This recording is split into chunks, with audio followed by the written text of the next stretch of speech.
반갑습니다. 독해학교입니다. 문법책과 교육이 빠뜨리고 있는 문장 작성 원칙에 대해서 짚어보겠습니다. 영어 문법의 체계가 잡히지 않고 해석과 서술형은 공포의 대상입니다. 모의고사나 수능의 독해 지문은 해석조차 힘들 정도로 어렵게 느껴지기만 합니다. 왜 이런 사태가 벌어졌을까요?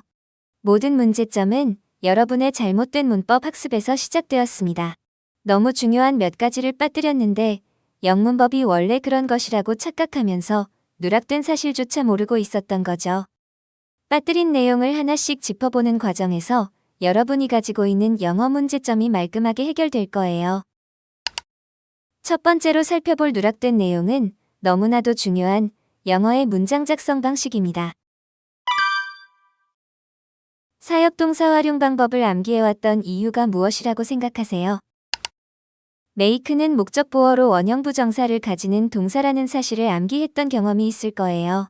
make가 누군가에게 무엇을 하게 만들다는 의미로 사용되었을 때 올바른 형태의 목적 보어를 찾는 문제풀이에 도움이 되었기 때문인가요?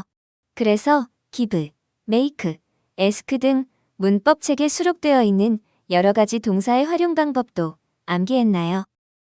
사실 문법 문제만을 풀기 위해서 동사별 활용 방식에 관해 알아야 하는 것은 절대 아닙니다. 동사의 활용 방식을 알면 당연하게도 문법 문제를 풀 수 있을 뿐만 아니라 서술형 문제풀이와 영작은 물론 문장을 해석하는 근본적인 방법도 알 수 있기 때문입니다. 어떻게 그게 가능할까요? 영어의 문장 작성 방식이 수러로 사용된 동사의 내용을 각 동사별로 규정되어 있는 활용 방식에 따라 완성하는 방식이기 때문입니다. 문장 작성 방식을 아는지의 여부를 확인하기 위해서 사역동사의 목적 보어로 투부정사구가 오는지 동명사구가 오는지 원형 부정사구가 오는지를 묻는 문제가 출제되는 거예요. 그런데 이런 영어의 문장 작성 방식에 관해서 소개받았던 적이 있었나요? 그래서 동사를 외울 때마다 활용 방식을 함께 암기해 두어야 하고 내용이 완성된 동사에 수러의 주체를 추가하는 것이 문장의 작성 방법이자 해석 방법이라는 소개를 받았던 적이 있었던가요? 문장 요소가 주어, 수러, 목적어, 보어라는 것쯤은 알고 있을 거예요. 그렇다면 두 가지 질문에 답해보세요. 문장 요소가 왜 중요하죠? 문장 요소를 조합해서 문장을 만들기 때문인가요?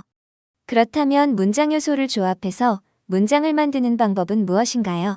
혹시 그 방법을 아나요? 배워본 적이 있나요? 문장 요소는 수러의 의미를 완성하기 위해서 반드시 문장에 포함되어야 할 항목 혹은 의미 단위를 지칭하는 용어입니다. 주어 또한 수러의 내용을 논리적으로 완성하기 위해서 필요한 정보입니다. 수러가 표현하는 동작이나 상태의 주체를 밝혀주어야 하기 때문에 항상 문장에 포함되어야 합니다. 결국 특정 문장 요소를 포함시켜야 할지를 결정하는 것은 수러로 사용된 동사인데 영어를 동사 중심의 언어라고 부르는 이유가 바로 여기에 있습니다. 영어의 문장 작성 방법은 간단합니다.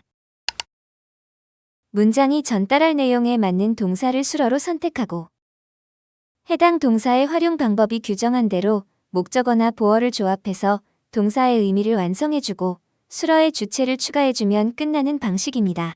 동사의 활용 방식에 관한 정보는 사전에 포함되어 있습니다. 두 번째 예입니다. Bought me a present.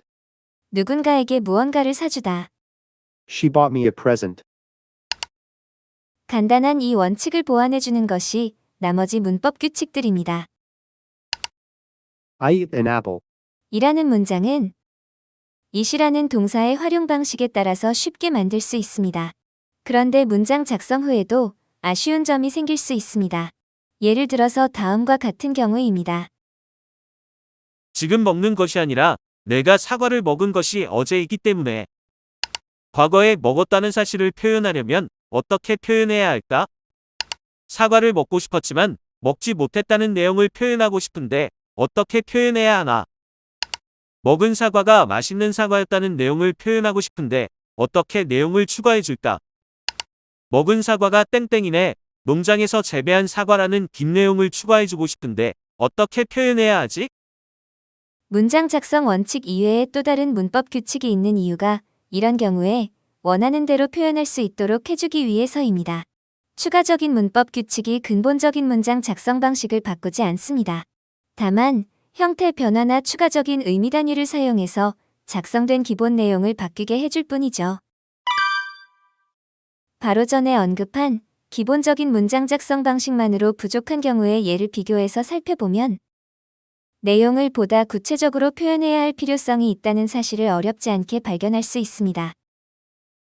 문장 작성 원칙 이외의 문법 규칙들은 작성된 문장의 내용을 구체화해 주는데 필요한 규칙들입니다. 복잡할 이유가 전혀 없습니다. 문법 체계를 두 가지 카테고리로 나누어서 정리하세요. 기본 문장 작성 방식에 관한 원칙, 그리고 내용을 구체적으로 표현하는데 필요한 규칙. 무언가를 좋아하다. Husband likes to work. My husband likes to work in the garage on Saturdays. 누군가에게 무언가를 말하다. Doctor told him to quit smoking and to start exercising. My uncle's doctor told him to quit smoking and to start exercising regularly.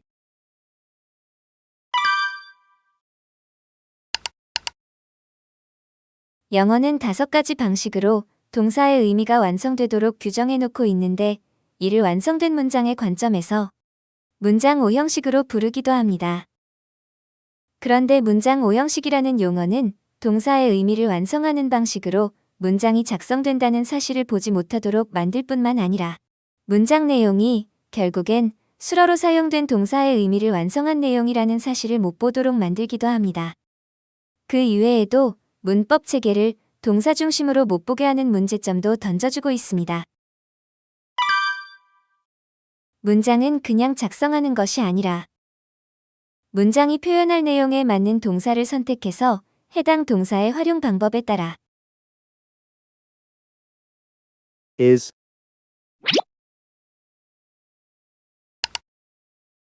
목적어 혹은 보어를 추가해주고 최종적으로 수러의 주체인 주어를 추가해주는 식으로 만드는 것입니다. 그리고 문장 작성 원칙 이외의 규칙들을 이용하여 문장의 내용을 더 구체화하게 됩니다. 즉, 형태를 변형시키거나 추가적인 의미 단위를 사용해서 기본 내용을 바꿔주는 것이죠. 독해학교 영문법 원리에서 다루는 내용을 유명한 선생님들의 교육 내용과 비교해 보세요. 무엇이 빠져서 전달되는지, 그리고 빠뜨린 내용이 여러분의 문법 실력 향상을 어떻게 방해하고 있는지를 직접 확인할 수 있을 거예요. 영어 문장 작성은커녕 해석조차 힘들게 느껴지는 원인도 분명히 알게 될 거예요. 오늘 학습한 내용을 잘 살펴본 후 우리는 다음 시간에 또 만나요. 독해학교